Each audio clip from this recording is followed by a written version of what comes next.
حضور علیہ السلام کی محبت سے معاشرے کے دکھ جو ہیں وہ سمیٹے جا سکتے ہیں۔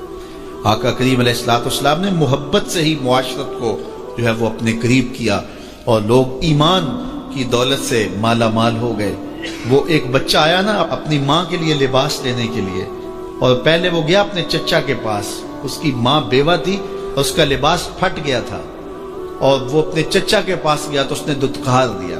ماں نے اس کو روکا تھا بیٹا نہ جانا، لیکن اس نے کہا کہ تیرے بدن کے اوپر جو لباس ہے وہ بھی پھٹ گیا اور جگہ جگہ سے جسم جھلک رہا ہے، تو میں اپنے چچا سے آپ کے لیے لباس لے کے آتا ہوں۔ پھر جو رویہ اس نے اختیار کیا تو واپس روتا ہوا آ رہا تھا، تو کسی نے راستے نے پوچھا کہ کیا ماجرا ہوا؟ اس نے کہا چچا کے پاس گیا تھا ماں کے لیے لباس لینے، اس نے تو لا کے بھیج دیا۔ اللہ اکبر۔ تو اس نے کہا کہ جا سین حرم میں محمد نام کا ایک شخص بیٹھا ہوا ہے، اگر تو اپنا دکھڑا اس کے سامنے پیش کرے تو وہ امید ہے تمہیں رد نہیں کریں گے، لیکن سن لے ان کا دین کوئی اور ہے۔ اللہ اکبر۔ اپنے ماں کے پاس آیا تو ماں کو کہا کہ چچا نے رلا کے بھیج دیا، لیکن آپ کی حالت مجھ سے دیکھی نہیں جا رہی۔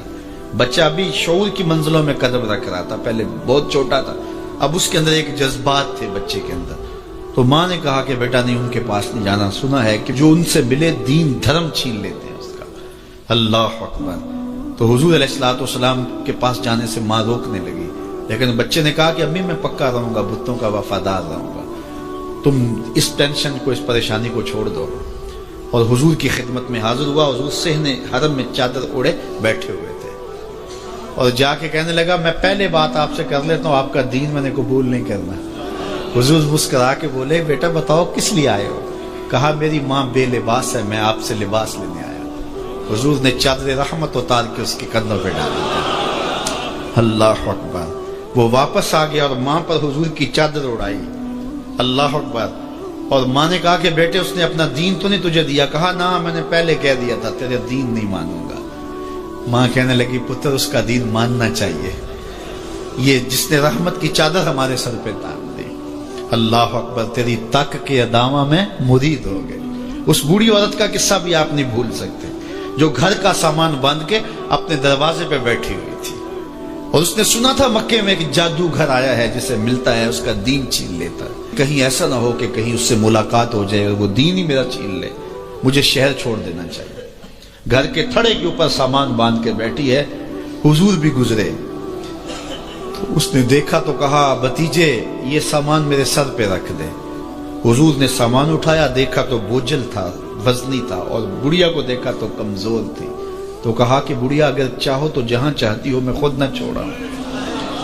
اس نے کہا اس سے بڑی مہربانی کیا ہوگی؟ حضور نے سامان اٹھایا ہوا ہے اور بڑھیا سے باتیں بھی کرتے جا رہے ہیں۔ تو بڑھیا کو کہا کیوں جا رہی ہے؟ اس نے کہا کہ سنا ہے یہاں ایک جادوگر ہے جو لوگوں کا دھرم لوٹ لیتا ہے، لوگوں کا دین لوٹ لیتا ہے۔ میں نے ساری زندگی بتوں سے وفا کی ہے، میرے آباء و اجداد نے بتوں سے وفا کی ہے، میں چاہتی ہوں دین اجداد ہاتھ سے چھوٹ نہ جائے، آخر شہر میں رہتی ہوں کہیں مل نہ جائے۔ خیر حضور نے کچھ نہیں کہا، اس کا سامان نہیں پھینک دیا کہ ٹھیک ہے تم پھر جاؤ۔ سامان اس کا اٹھایا اور جہاں تک اس نے جانا تھا سامان پہنچایا، سامان سپرد کر کے واپس پلٹنے لگے۔ تو اس نے کہا بچے اپنا نام تو بتا دے، لوگ کہیں گے کہ مکہ چھوڑ آئی ہو تو بتاؤں گی ایک جادوگر کے دکھ سے چھوڑ آئی ہوں، تو وہ کتنا برا بھلا کہیں گے شہر مکہ کو کہ جس مکہ سے لوگ نقل مکانی کرنے پہ مجبور ہو گئے، تو میں انہیں یہ بھی بتاؤں گی کہ جس مکے میں جادوگر رہتا ہے اتنا اچھا نوجوان بھی رہتا ہے، تو تیرا نام لیا کروں گی، تیرے قصیدے پڑھا کروں گی۔ تو حضور علیہ السلام مسکرا پڑے، کہا بڑھیا جس جادوگر سے بھاگ کے آئی ہے وہ تیرے سامنے کر رہا ہے۔ اس نے کہا سچ سے آپ ہی محمد ہیں؟ حضور نے فرمایا نام میرا یہی ہے۔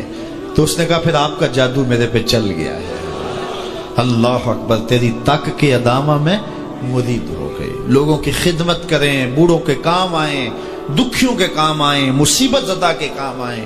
حضور یتیم ہو کے یتیم پرور تھے، لاچاروں کی مدد کرتے، لوگوں کے گھروں میں پانی بھر کے دے دیتے، اور دکھیوں کے کام آ جاتے اور مصیبت زدوں کے کام آ جاتے۔ تو حضور سے پیار کرنے والوں، امت میں آپس میں حسد نہ پھیلاؤ، بغض نہ کرو، نفرتوں کے پہاڑ کھڑے نہ کرو، ایک دوسرے سے پیار کرو، جڑو، امت وحدہ بنے، اور اپنے ماحول کو، اپنی معاشرت کو ایک خوبصورت معاشرت کا رنگ دو، اور اپنی زندگی کو حضور کے نام کر دو۔